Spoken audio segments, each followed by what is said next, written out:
అమర్ బాగి చెయ్యి పట్టి లాగి బెడ్ పైన తన పక్కన కూర్చోబెట్టి బాగి పెదాలని, కళ్ళని, చెంపలని, జుట్టుని తదేకంగా ప్రేమగా చూస్తూ ఉంటాడు. అప్పుడు బాగి ఏంటండి అలా చూస్తున్నారు అని సిగ్గుపడుతూ అడుగుతూ ఉంటుంది. మీ ladies eyeliners, lipsticks, eye shadows అంటూ ఏవేవో పెడతారు కదా, కానీ మార్నింగే ఇలా తలంటూ స్నానం చేసి ఇలా భర్త పక్కన కూర్చుంటే ఆ జుట్టు నుండి కారే నీటి బిందువులు చాలు కదా, మీరు చాలా అందంగా ఉన్నారని చెప్పడానికి అని అంటూ ఉంటాడు ప్రేమగా బాగిని పొగుడుతూ. అమర్ మాటలకి పొంగిపోయిన బాగి ఏంటండి మీరు బాగానే ఉన్నారా, ఫీవర్ ఏమైనా వచ్చిందా అని అడుగుతుంటుంది బాగి. ఏంటి అలా మాట్లాడుతున్నావు అని అడుగుతూ ఉంటాడు అమర్. ఏం లేదు, రోజు స్ట్రిక్ట్ రూల్స్, మిలిటరీ అంటూ ఏదేదో చాలా స్ట్రిక్ట్గా ఉంటారు కదా, ఈరోజు ఇంత రొమాంటిక్గా మాట్లాడుతుంటే కాస్త కన్ఫ్యూజ్డ్గా ఉంది అని అంటూ ఉంటుంది బాగి. ఏంటి ఇలా మాట్లాడకూడదా నేను అని అమర్ అనగానే, అలా కాదు ఇలా రోజు మాట్లాడితే బాగుంటుంది అని అంటూ నవ్వుకుంటూ అమర్ దగ్గర నుండి తప్పించుకుంటుంది బాగి. అమర్ కూడా నవ్వుకుంటాడు చిన్నగా. బాగి చక్కగా రెడీ అయి కిందికి వెళ్ళి అమ్మవారి దగ్గర దీపాలని వెలిగిస్తుంది. రాతోడు వచ్చి ఇంకేమైనా కావాలా మిస్సమ్మ అని అడుగుతుండగా, అన్నీ వచ్చేసాయి రాతోడ్, అందరూ వస్తే పూజ స్టార్ట్ చేయొచ్చు అని అంటుంది బాగి. పిల్లలు కూడా చక్కగా రెడీ అయి కిందికి దిగి వస్తూ ఉంటారు.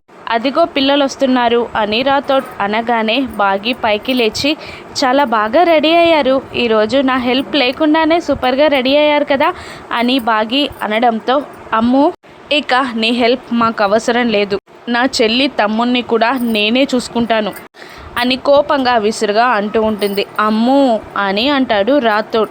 నేనేమన్నాను, ఆవిడ గారు అవసరం నాకు అవసరం లేదని చెప్పానంతే అని అంటూ ఉంటుంది. అమ్ము పండగ పూట మిస్సమ్మని హర్ట్ చేయకండి అని అంజు అంటూ ఉండగా, అమ్ము అన్న మాటల్లో తప్పేముంది, ఇంతకు ముందు నిన్ను రెడీ చేసింది అమ్ముయే కదా అని ఆకాష్ అమ్ముకి వత్తాసు పలకగా, అంజు మీరు ఇలా మాట్లాడతారని తెలిస్తే నేనే రెడీ అయ్యేదాన్ని, మిమ్మల్ని రెడీ చేయమని కూడా అడిగేదాన్ని కాదు అని అంజు కోపంగా అంటుంది. పండగ పూట గొడవలెందుకు అని అప్పుడే అక్కడికి వచ్చిన మనోహరి అంటూ ఉండగా, మీరు చెప్తే ఓకే ఆంటీ అని అమ్ము అంటూ హ్యాపీ దివాళీ ఆంటీ అని అంటుంది. హ్యాపీ దీపావళి అమ్ము అని చెప్తుంది మనోహరి. రాతోడ్ మనసులో రాక్షసి, గొడవ పుట్టించి ఇప్పుడు చల్లగా వెన్నరాయాలని చూస్తున్నావా అని తిట్టుకుంటాడు మనసులో రాతోడ్. బాగీని చూసి ఎగతాళిగా నవ్వుతూ ఉంటుంది మనోహరి. మరోవైపు యమలోకంలో ఆరు డల్గా కూర్చుంటుంది. అప్పుడు యమధర్మరాజు అక్కడికి వచ్చి, ఏంటి బాలిక అంత దీనంగా కూర్చున్నావు అని అంటూ ఉండగా, ఇంకేం చేయమంటారు నన్ను, నాకు మరు జన్మ లేదు, ఇలా కాక ఇంకెలా ఉంటాను అని అంటూ ఉంటుంది ఆరు. అమ్మో ఈమె కోపం చిరాకు పీక్స్కి వెళ్ళింది, ఎలాగైనా కూల్ చేయాలి అని యమధర్మరాజు మనసులో అనుకుంటూ ఉంటారు. మీరు నన్ను చంపేసి నా చితిని ఇక్కడ పేర్చాలి అనుకుంటున్నారా అని విసురుగా అంటుంది ఆరు. చితి అంటే గుర్తొచ్చింది, ఈరోజు దీపావళి పండగ కదా, ఈ లోకంలో కూడా ఇది లోకమే కదా, పండగ తారా స్థాయికి చేరింది, వెళ్ళు అని అంటూ ఉంటాడు యమ. నాకు అవసరం లేదు, నేను ఇక్కడ దీపావళి జరుపుకోను అని అంటూ ఉంటుంది ఆరు. అయినా యమలోకం అనేది పుణ్యం చేస్తే స్వర్గానికి లేదంటే నరకానికి పంపిస్తారు కదా, నన్ను ఇలా స్టాండ్ బై ఎందుకు ఉంచారు, ఎవరైనా మహాత్ముడు రాకపోతాడా, నా గోడు చెప్పకపోతానా, నాకు విముక్తి కలగకపోతుందా అని వేచి ఉన్నా అని ఆరు అనగానే, అమ్మో అనుకుంటాడు యమధర్మరాజు. సరే పండగ పూట నీకొక వరం ఇవ్వాలి అనుకుంటున్నాను, కోరుకో అని అంటూ ఉండగా, నాకు మరుజన్మ లేదన్నారు కదా, కనీసం నా బిడ్డ పుట్టే వరకైనా, అదే నా చెల్లికి బిడ్డ పుట్టే వరకైనా నేను భూలోకానికి వెళ్తాను అని ఆరు అంటూ ఉండగా, నీకు మరుజన్మ లేదు కదా, మళ్ళీ ఇదంతా ఎందుకు అని యమధర్మరాజు అంటూ ఉంటారు. నా చెల్లికి బిడ్డ పుడితే నేను చూడకూడదా అంటూ ఉంటుంది ఆరు. అలా వరం ఇవ్వలేను, కానీ ఈరోజు దీపావళి పండగ కదా, వెళ్ళి నీ ఫ్యామిలీ మెంబర్స్తో ఎంజాయ్ చేయి, సాయంత్రం అయినాక 2 గడియల తర్వాత నువ్వు వచ్చేయాలి, నువ్వు రాకపోతే బలవంతంగానైనా నేను రప్పిస్తాను అని యమధర్మరాజు అనగానే సంతోషంగా ఎగురుకుంటూ కిందికి వచ్చేస్తుంది ఆరు. అక్కడ ఫ్యామిలీ మెంబర్స్ని, పిల్లల్ని, బాగి, అమర్ని అందరినీ చూసి సంతోషపడుతూ ఉంటుంది ఆరు. అమర్ కూడా వచ్చి అమ్మవారికి దండం పెట్టుకోగానే పూజ స్టార్ట్ చేస్తుంది బాగి. చెంబ ఏదైనా పనుంటే చెప్పండమ్మా అని అంటుండగా, నీకే హెల్త్ బాగాలేదు కదా, ఏం కాదు, నువ్వు ఈరోజు రెస్ట్ తీసుకో అని చెంబాతో అంటూ ఉంటుంది బాగి. పూజ దగ్గరే ఉంటానమ్మా అని చెంబ అంటూ ఉంటుంది.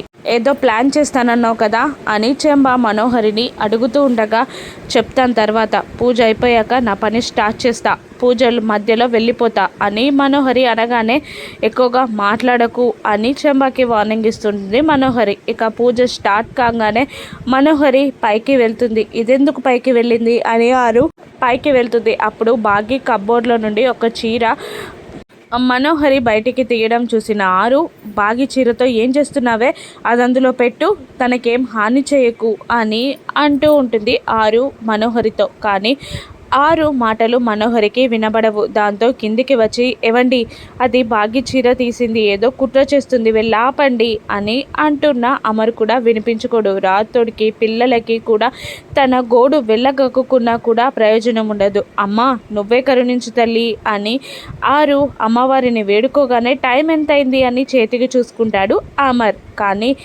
చేతికి వాచ్ లేకపోవడంతో పైకి వెళ్తూ ఉంటాడు అమర్. దాంతో థ్యాంక్ యూ తల్లి అని ఆరు అనుకుంటూ ఉంటుంది. అప్పటికే మనోహరి చీరని తీసుకొని బయటికి రాబోతూ అమర్ లోపలికి రావడం చూసి వెనకాలకి వెళ్ళి దాక్కుంటుంది. అమర్ వాచ్ పెట్టుకొని సెల్ తీసుకొని కబ్బోర్డ్ ఓపెన్ చేయడం చూసి, కబ్బోర్డ్ ఎందుకు ఓపెన్ చేసింది అని అనుమానపడుతూ ఉండగా, కింద బాగి పూజ పూర్తి చేసి హారతి ఇచ్చి ఈయనెక్కడా అని అడుగుతూ ఉంటుంది. పైకి వెళ్ళినట్టున్నారు మిస్ అమ్మ అని రాతో చెప్పగానే, ఏమండి అని గట్టిగా అరుస్తుంది బాగి. దాంతో వస్తున్నా అంటూ అమర్ ఆ కబ్బోర్డ్ని క్లోజ్ చేసి కిందికి వస్తూ ఉంటాడు. అమర్ రూమ్లోకి వచ్చినప్పటి నుంచి టెన్షన్ పడుతున్న మనోహరి ఆ శారీని పక్కన పెట్టేసి కిందికి వచ్చి హారతి తీసుకుంటుంది. పూజ పూర్తవుతుంది.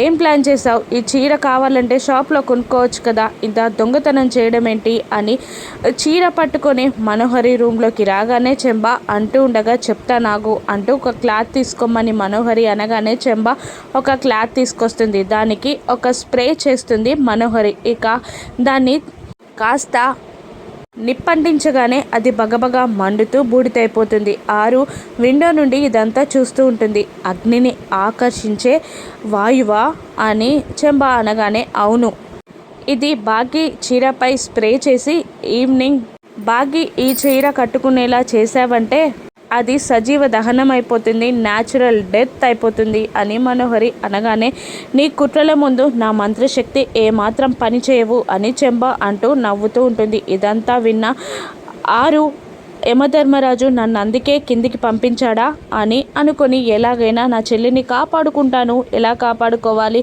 నా మాట ఎవరికీ వినబడదు అని ఘోషిస్తూ ఉంటుంది ఆరు. ఈవినింగ్ ఇల్లంతా చక్కటి లైట్స్తో డెకరేట్ చేస్తారు.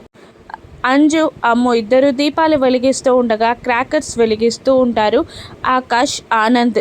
ఆరు అక్కడికి వచ్చి, వద్దు వెలిగించకండి, దీపాలు దూరంగా నెట్టేయండి, ఆర్పేయండి, బాగి బయటికి వస్తే ప్రమాదం అని ఆరు అంటూ ఉంటుంది. బాగి నిజంగానే ప్రమాదంలో పడుతుందా, ఆరు కాపాడుకోగలదా, అమర్ ఏం చేస్తాడు, అమర్కి ఏదైనా డౌట్ వచ్చిందా, రాను ఎపిసోడ్స్లో చూద్దాం. Thank you for watching.